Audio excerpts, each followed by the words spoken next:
अस्सलाम वालेकुम, आदाब। गुलिस्तान न्यूज़ देख रहे हैं आप। उर्दू खबरनामे के साथ मैं हूँ ज़ुहूर लौलावी। खबरनामे की शुरुआत अहम खबर के साथ करेंगे और आपको बता दें कि साबिक़ वज़ीर और सीनियर सियासी रहनुमा कमर अली आख़ून इंतकाल कर गए हैं। नेशनल कॉन्फ्रेंस के सियासी रहनुमा या सीनियर रहनुमाओं में इनका शुमार होता था, लेकिन आज इंतकाल कर गए हैं और इनकी उम्र करीबन 67 बरस थी 67, और आज ये इंतकाल कर गए हैं। करगिल से इनका ताल्लुक़ था और करगिल कॉन्स्टिट्यूंसी से MLA रह चुके हैं जब जम्मू कश्मीर और लद्दाख एक ही रियासत हुआ करती थी, और आज इनका इंतकाल हुआ है, जिसके बाद से सियासी और समाजी हलकों में गहरे रंजो गम का इजहार किया जा रहा है। और आपको बता दें कि इधर आज असम्बली में भी उन्हें खराज अकीदत पेश किया गया, जहां पर 2 मिनट की खामोशी भी इख्तियार की गई और कमर अली आख़ून को खराज अकीदत पेश किया गया। साबिक़ वज़ीर और सीनियर सियासी रहनुमा कमर अली आख़ून इंतकाल कर गए हैं, जिस पर मुख्तलिफ़ सियासी जमातों और समाजी हलकों की जानिब से गहरे रंजो गम का इजहार किया जा रहा है। मरहूम को अवामी खिदमत और ज़मीन इस्लाह की क़यादत के लिए याद किया जा रहा है। जम्मू कश्मीर कानून साज असम्बली में उनके इंतकाल पर ताज़ियती माहौल देखा गया, जहाँ पर 2 मिनट की खामोशी इख्तियार की गई। स्पीकर अब्दुर्रहीम रथर ने मरहूम को भरपूर खराज अकीदत पेश किया।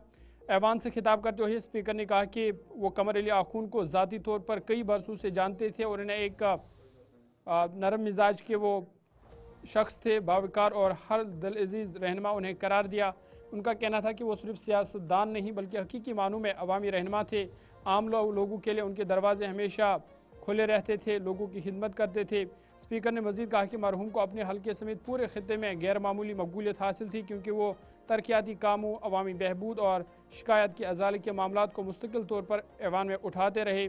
उनके इंतकाल से खित्ते की सियासत में एक नुमायाँ खला पैदा हो गया है, क्योंकि सियासत उनका पॉलिटिकल कैरियर एक लंबा कैरियर रहा है। कैबिनेट मिनिस्टर भी वो रह चुके हैं, एडवाइज़र भी रह चुके हैं और करगिल से MLA भी थे, लेकिन आज 67 बरस की उम्र में वो इंतकाल कर गए और असम्बली में भी आज उन्हें खराज अकीदत पेश किया गया। Khamar Ali Akhund was born on 15th of August 1957 in the village Sangra, Kargil. He was first elected to the Jammu and Kashmir Legislative Assembly in 1987 and second time in 1996. During this period, he served as Minister of State for Works and Power for 6 years. In 2002, he was elected unopposed as a councillor and later served as the chairman and chief executive councillor of the Ladakh Autonomous Development Council, LAHDC Kargil, where he made significant contributions towards the development of the region. He was again elected as a member of the Legislative Assembly in 2008 general elections and was inducted into the Council of Ministers headed by Shri Omar Abdullah as Minister for Consumer Affairs and Public Distribution and Transport on 11th of July 2009. Shri Khamar Ali Akhund was a dedicated public servant and an able legislator who worked tirelessly for the welfare and development of the people, particularly in the Kargil region. His passing away is a great loss to public life.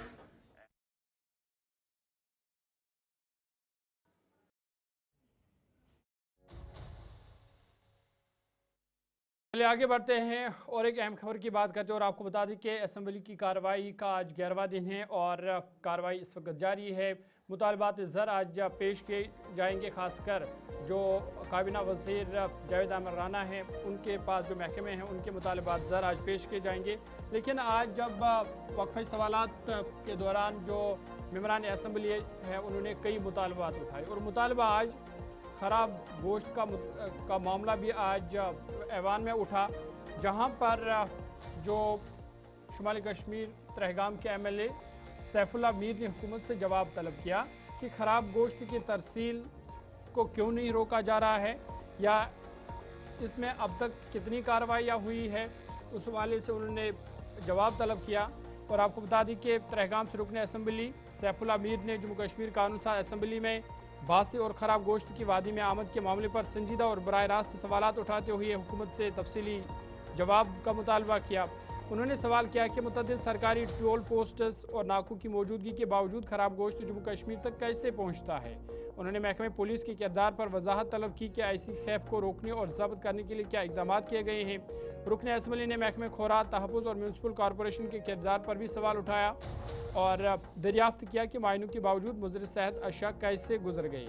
उन्होंने निशानदेही की कि गोश्त और दीगर ज़रूरी अशिया खुर्दनोश के मयार और सफाई को यकीनी बनाने के लिए 4 अहम महकमे जिम्मेदार है, लिहाजा वाज़ह किया जाए कि निज़ाम कहाँ नाकाम हुआ। सैफुल्लाह मीर ने मुतालबा किया कि हुकूमत जवाब दे कि कितने अफराद को गिरफ्तार किया गया और कितना गोश्त जब्त किया गया, जुर्माने की मद में कितनी रकम वसूल की गई, कितनी रकम सरकारी खजाने में जमा हुई और क्या किसी अफसर के खिलाफ गफलत पर कार्रवाई की गई है या नहीं, ये उन्होंने मामला उठाया। साथ ही साथ MLA ईदगाह मुबारक गुल ने भी ये मामला उठाया, जिसके जवाब में हुकूमत ने कहा कि महकमे फूड में अमले की शदीद कमी है और खाली असामियों को पूर करने के लिए पोस्ट भर्ती एजेंसियों को रेफर की गई है, जल्द खाली असामियों को भरा जाएगा। साथ ही साथ हुकूमत ने यह भी वाज़ह किया कि कार्रवाइयाँ भी हुई है, खासकर जो ख़राब गोश्त की जब्त के हवाले से बड़े पैमाने पर कार्रवाइयाँ हुई है, जिस दौरान 12,000 किलो से ज़ायद जो ख़राब गोश्त या बासी गोश्त है उसे जब्त किया गया है। ये जो मुतल्लिका वज़ीर है उनकी जानिब से असम्बली में कहा गया। साथ ही साथ 1676 मायने किए गए, जांच किए गए, जिनमें 18 नमूने गैर मयारी पाए गए। इस दौरान आपको बता दें कि जो वज़ीर है सकीना ईतू, उन्होंने इन सवालात का जवाब दिया और कहा कि हुकूमत ने कार्रवाइयाँ भी की है, खासकर जो ख़राब गोश्त की तरसील का मामला है इसको रोकने के लिए 1676 मायने के जो जांच की गई, जिसके बाद 1676 मायने किए गए और इन मायनों के दौरान 18 नमूने जो है वो गैर मयारी करार दिए गए।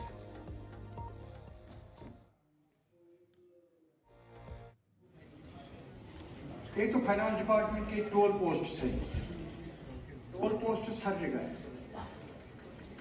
एक तो मैं ये चाहूँगा जानना कि रियासत से बाहर से कैसे आया जबकि टोल पोस्ट हर जगह पे। एक तो ये बात। दूसरी बात सर, इसी के साथ पुलिस डिपार्टमेंट हमारा, पुलिस का क्या रोल रहा है? अगर घर घर ये रॉटन मीट, रॉटन चिकन पहुंचाया गया तो पुलिस का नहीं। तीसरा एक और डिपार्टमेंट इसको जो डील करता है वो food security department. Food security department का क्या रोल है जबकि वो हर जगह में बना हुआ है? मुझे लगता है बहुत ऑनरेबल MLAs जो हैं इस पर काफ़ी कुछ पॉइंट्स रेज करेंगे यहाँ पे, मगर इस डिपार्टमेंट के बारे में शायद ही कोई हमारा ऑनरेबल मेंबर होगा जिसने इस इशू पे कोई बात की होगी ग्रांट्स के दौरान।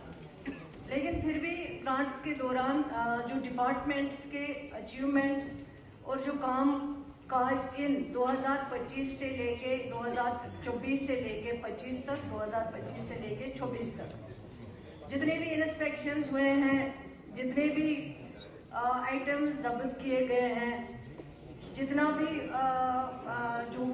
जहाँ पे जो मिलावट मिली है उनको ज़ाया किया गया है और उनके ऊपर कितना जो है चालान किया गया हुआ है, वो ऑलरेडी मैंने सब कुछ इन डिटेल सवाल में जवाब दे दिया है। लेकिन अब एक दो चीज़ें जो ऑनरेबल मेंबर्स ने यहाँ पे कही हैं, एक जो हमारे ऑनरेबल मेंबर गुल साहब ने स्टाफ की कमी। चलिए, बात सेहत शोबे के हवाले से हो रही है तो और एक अहम खबर सेहत शोबे के हवाले से आपके सामने रखते हैं और आपको बता दें कि हुकूमत ने इंकशाफ किया है कि 3 वर्षों में जम्मू कश्मीर में 32,000 से ज़ायद कैंसर के केसेस रिपोर्ट हुए हैं।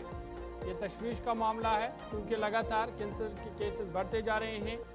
फेफड़ों, छाती और मुंह के कैंसर में सबसे ज़्यादा इजाफा हुआ है और ये केसेस सबसे ज़्यादा कश्मीर डिवीज़न में पाए गए हैं, जहां पर हर गुजरते दिन के साथ कैंसर के केस में इजाफा हो रहा है और मुख्तलिफ़ किस्म के कैंसर है। कुल मिलाकर 3 वर्षों में 32,000, यानी एक बरस में आप देख लीजिए कि एक बरस में करीबन 10,000 कैंसर के केसेस रिपोर्ट्स किए जो कैंसर के केस हैं वो रिपोर्ट किए जाते हैं। और इस तरह से जम्मू कश्मीर में गुज़िश्ता 3 वर्षों के दौरान कैंसर के 32,425 केस रिपोर्ट हुए हैं। हुकूमत ने कानून साज असम्बली को बताया कि फेफड़ों, छाती, मुंह, सर्वाइकल, प्रोस्टेट और दीगर किस्म के कैंसर सबसे ज़्यादा तशखीस होने वाली अक़साम में है। ये मालूमात महकमा सेहत और तिब्बी तालीम की जानिब से MLA वहीदुर्रहमान पर्रा के सवाल के तहरीरी जवाब में फराहम की गई। सरकारी एदाद शुमार के मुताबिक जम्मू डिवीज़न में गुज़िश्ता 3 वर्षों के दौरान 6,804 कैंसर के केस सामने आए हैं। साल 2023 में 2036, 2024 में 2187 और 2025 में 2,581 केस रिपोर्ट हुए हैं। यानी जब हम सिलसिलावार देखते हैं तो हर साल में इसमें इजाफा होता है। कश्मीर डिवीज़न में 2022 से 2024 के दरमियान 25,621 केसेस दर्ज किए गए हैं। 2022 में 8,000, 2023 में 8,621, जबकि 2024 में 8,979 केसेस रिपोर्ट हुए हैं। मजमूई तौर पर 2023 में 10,657 और 2024 में 11,166 केस सामने आए हैं, जो बदतरीज इजाफे की निशानदेही करते हैं। हुकूमत के मुताबिक म्यादे और गजाई नाली के कैंसर समेत मादी आंतों के अमराज भी कसरत से पाए गए हैं। ताहम किसी ज़िला से अवामी सेहत के हवाले से कोई गैरमामूली बीमारी रिपोर्ट नहीं हुई है। साथ ही साथ कैंसर के इलाज के लिए शेर Kashmir institute of medical science, government medical college Jammu, government medical college Srinagar और स्टेट कैंसर इंस्टीट्यूट में सहूलियात दस्तियाब रखी गई है, जहाँ पर जदीद PET, CT और रेडियोथेरेपी निज़ाम समेत तिब्बी, जराही और शाही ऑन्कोलॉजी की सहूलियात फराहम की जा रही है। हुकूमत ने मज़ीद कहा कि कैंसर की तशख़ीस और इलाज की सहूलियत को मज़ीद मजबूत बनाने और जदीद तिब्बी ढांचे की तौसीक़ के लिए इक़दाम उठाए जा रहे हैं, ताकि कैंसर की बीमारी को मुकम्मल तौर पर ख़त्म किया जा सके। इस हवाले से इक़दाम भी उठाए जा रहे हैं।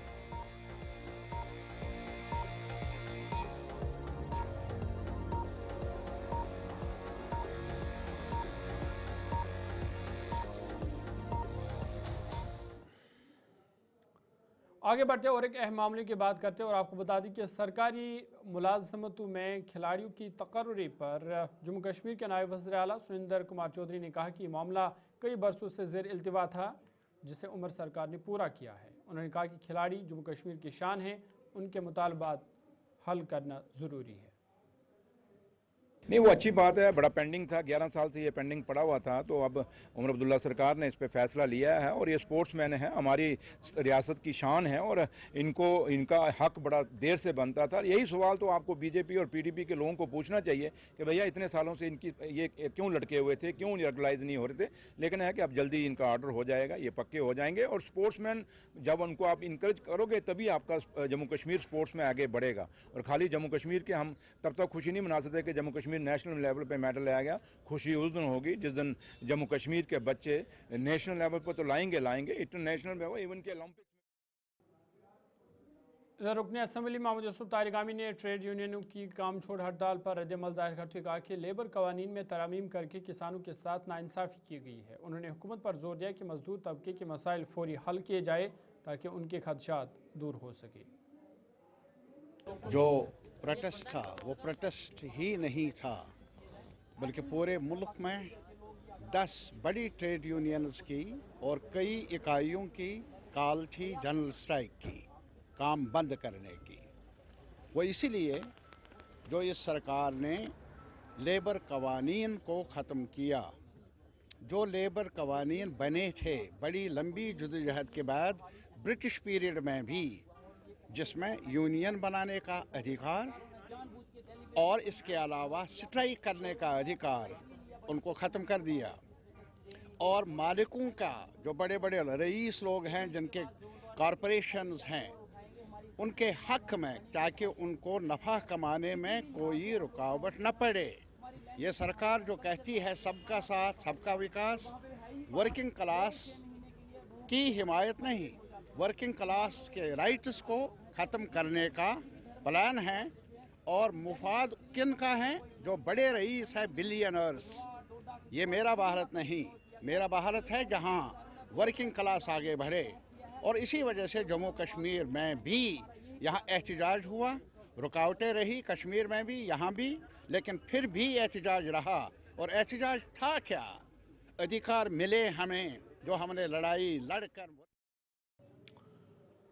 रिजर्वेशन के हवाले से रुकने असम्बली नज़ीर अहमद गुरेजी ने कहा कि काबीना ने रिजर्वेशन के हवाले से अपना काम मुकम्मल करके जो फ़ाइल है वो LG दफ्तर को भेजी है। उन्होंने कहा कि अब ये मामला LG दफ्तर और वज़रात दाखिला के दरमियान है, इसे जल्दी मंजूरी मिलनी चाहिए ताकि तालिब इल्म को इंसाफ फराम हो सके।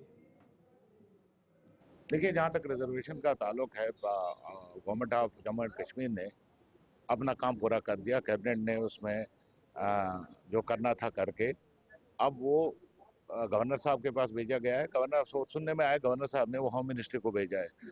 रियासती सरकार का काम खत्म हो जाता है आफ्टर कैबिनेट ना। कैबिनेट में जब पास करके वो आगे भेजा गया तो हमारा काम खत्म हो गया। अब गवर्नमेंट ऑफ इंडिया और होम मिनिस्ट्री और गवर्नर साहब का काम है कि उस पर अप्रूवल दे के, ताकि उन लोगों को जिनके साथ नाइंसाफी हुई उनको इंसाफ दिया जाए। दूसरा जो आप कह रहे हैं, शेड्यूल ट्राइब और शेड्यूल कास्ट को के साथ बहुत ज्यादती हो रही है, क्योंकि हमारी प्रमोशन जो कॉन्स्टिट्यूशन ने हमको हक दे दिया था, रिजर्वेशन एंड प्रमोशन, वो काफ़ी अरसे से लटका हुआ है। पिछले 8-9 साल से पोस्टें रिजर्व रखी जाती है, उनको फिल नहीं की जाती है, और ये बहाना दिया जाता है कि भाई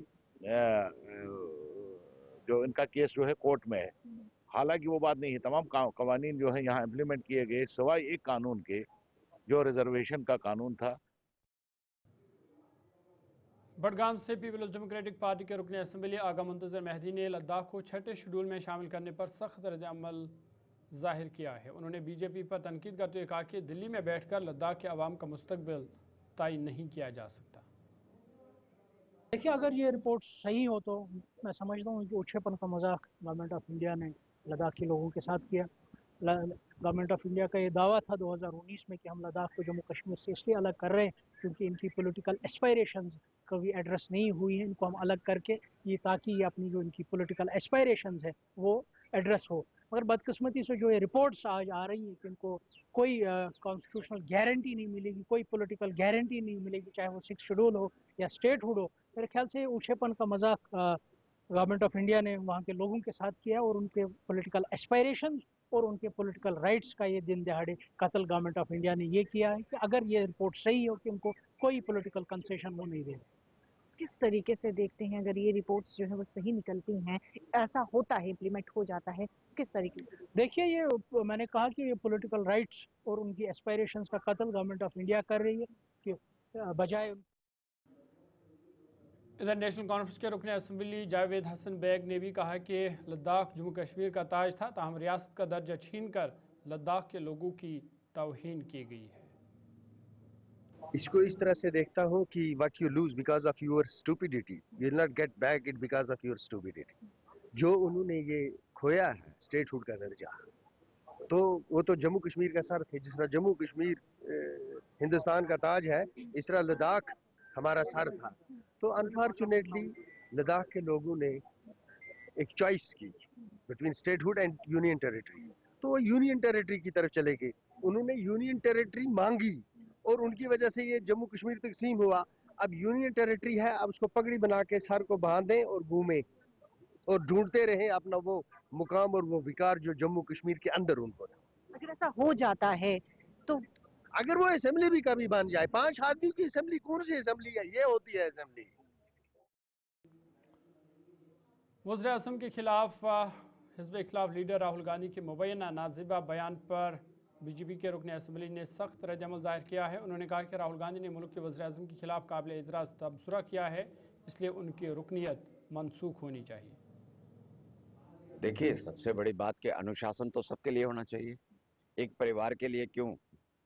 और अगर वो इस तरह से आपत्तिजनक टिप्पणियां करते रहेंगे तो नेचुरली भारत के विरोध में कोई बात करेंगे, देश के विरोध में कोई बात करेंगे, तो स्वाभाविक है। मैं तो अभी हमारे एक सांसद जी ने तो उनके लिए कहा है कि इनकी सदस्यता जो है वो निरस्त होनी चाहिए, तो हम भी यही कहेंगे।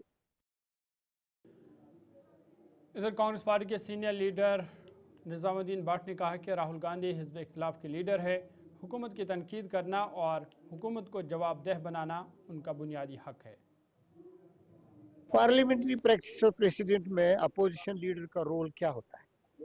सरकार की नीतियों पे टिप्पणी करना, सरकार की कमजोरियों को उभारना और लोगों के प्रति अपनी जिम्मेदारी निभाना।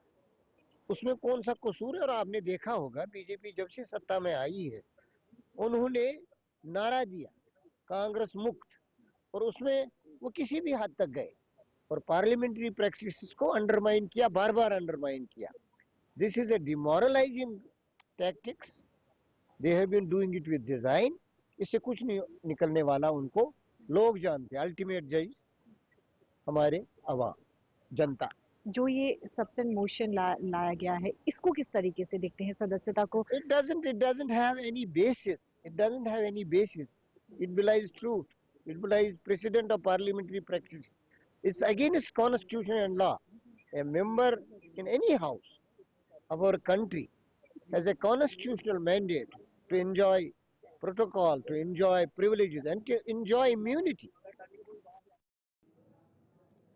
दीनदयाल उपाध्याय ग्रामीण कौशल योजना के तहत जिला पुंछ की तहसील कम्प्लेक्स मंडी में नौजवानों को मंशियात से दूर रखने और उन्हें बाइज्जत रोजगार फराहम करने के मकसद से एक अहम इजलास मुनक़द हुआ, जिसमें कुटवा से आई खुसूसी टीम, तहसीलदार मंडी चौधरी इशफाक हुसैन, महकमे समाजी बहबूद के अफसरान और मकामी नुमाइंदों ने शिरकत की।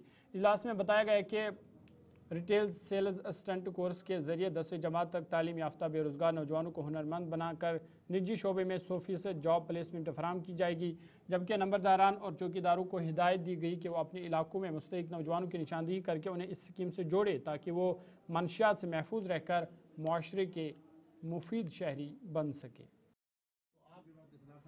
आज मोहतरम जनाब तहसीलदार साहब का बहुत बहुत शुक्रिया अदा करते हैं, जिन्होंने नौजवानों के लिए कुटवा से एक इंस्टीट्यूट है उससे कुछ अफराद को मदऊ किया और उन्होंने यहाँ हमें बताया नौजवान जो इस वक्त बेरारवी का शिकार हो रहे हैं, ड्रग्स वगैरह में जा रहे हैं, उनके लिए वहाँ कुछ स्किल कराई जा रही हैं, ट्रेन के करवाई जाती हैं, जिससे उनको जो है निजी कंपनियों में या छोटे छोटे कुछ जॉब उनको मिलेंगे, जिससे वो ड्रग से वगैरह इन चीज़ों से दूर रहेंगे। तो इस तहसील मंडी में जो है तहसीलदार साहब की तरफ से जो है मीटिंग जो है रखी गई थी, जिसमें हमारे तमाम लंबरदार चौकीदार जो थे प्रस्तुत रहे थे। तो हम आपके थ्रू एक ही जो गुजारिश करते हैं कि उन बच्चों तक, जैसे जो भी बच्चे बेरोज़गार हैं हमारे जम्मू एंड कश्मीर में, तो उनके लिए जो है ये स्कीम चलाई जा रही है DDU-GKY हमायत। जो हमारा सेंटर है वो कठुआ लच्छीपुर में रहेगा और उसके अलावा जो हमारे वहाँ पे कोर्स करवाया जा रहा है रिटेल सेल्स असिस्टेंट का, 3 महीने की जो है वहाँ पे ट्रेनिंग ड्यूरेशन रहेगी और 3 महीने बाद जो है उनको जॉब प्लेसमेंट जो है हमारी तरफ से प्राइवेट सेक्टर में प्रोवाइड की जाएगी। ये जो आगे बढ़ते हैं, बात मौसम के हवाले से भी करते हैं और आपको बता दूं कि शहर श्रीनगर में धूप निकली हुई है और मौसम खुशगवार है। ताहम महकमा मौसमियात के मुताबिक आइंदा चंद रोज़ के दौरान दिन के दर्जा हरारत में नुमाया इजाफा हो सकता है। वादी कश्मीर के मैदानी इलाकों बिशमुल श्रीनगर में ज़्यादा से ज़्यादा दर्जा हरारत 18 से 21 डिग्री सेल्सियस के दरमियान रहने का इम्कान है, जो फरवरी के मामूल के मुकाबले में वाज़ा इजाफा है। मजमूई तौर पर वादी में दिन गर्म जबकि रातें निस्बतन मुतदल रहने की पेशनगोई की गई है। गुलिस्तान नुमाइंदा नातिका भट्ट श्रीनगर से मज़ीद तफसील दे रही है। कश्मीर में मौसम जो है वो बदलने वाला है। मेट्रोलॉजिस्ट का कहना है कि खासकर कश्मीर के मैदानी इलाकों, साथ ही श्रीनगर में जो है वो एकदम से टेम्परेचर बदलने वाला है, यानी कि नॉर्मल लेवल से काफ़ी ज़्यादा हाई लेवल तक जो है वो टेम्परेचर जाने वाला है। खासकर अगर हम डे टेम्परेचर की बात करते हैं, श्रीनगर में 18 डिग्री सेल्सियस से लेकर 21 डिग्री सेल्सियस तक जो है वो टेम्परेचर हो सकता है आने वाले दिनों में। यानी कि जो बात करें जो नॉर्मल डिग्री सेल्सियस जो रिकॉर्ड किए जाते हैं फरवरी में, उससे काफ़ी ज़्यादा हाई जो है वो होने वाला है टेम्परेचर, यानी कि एकदम से मौसम जो है वो करवट बदल देने वाला है। लेकिन आज की बात करें वहीं पर आज कहीं ना कहीं मौसम जो है वो अब आलू देखने को मिल रहा है वादी कश्मीर के अंदर। साथ ही साथ श्रीनगर की भी बात करते हैं, श्रीनगर में मौसम अब आलूद है, लेकिन ये भी कहा गया है कि आगे आने वाले दिनों में टेम्परेचर जो है वो एकदम से बदलने वाला है, बहुत ही ज्यादा राइज होने वाला है। 18 से लेकर 21 डिग्री सेल्सियस जो है वो श्रीनगर में हो सकता है, यानी कि नॉर्मल लेवल से काफी ज्यादा हाई टेम्परेचर जो है वो रिकॉर्ड किए जाएंगे। श्रीनगर से गुलिस्तान टीवी के लिए मैं नातिका भट्ट, वीडियो जर्नलिस्ट मोहम्मद शफी के साथ। चलिए अभी तक ये था जोर दो खबरनामे में। फिलहाल मेरे साथ इतना ही। ज़ुहुल ओलाबी को इजाज़त दीजिए। मज़ीद खबरों और अपडेट्स के लिए आप देखते रहिए गुलिस्तान न्यूज़।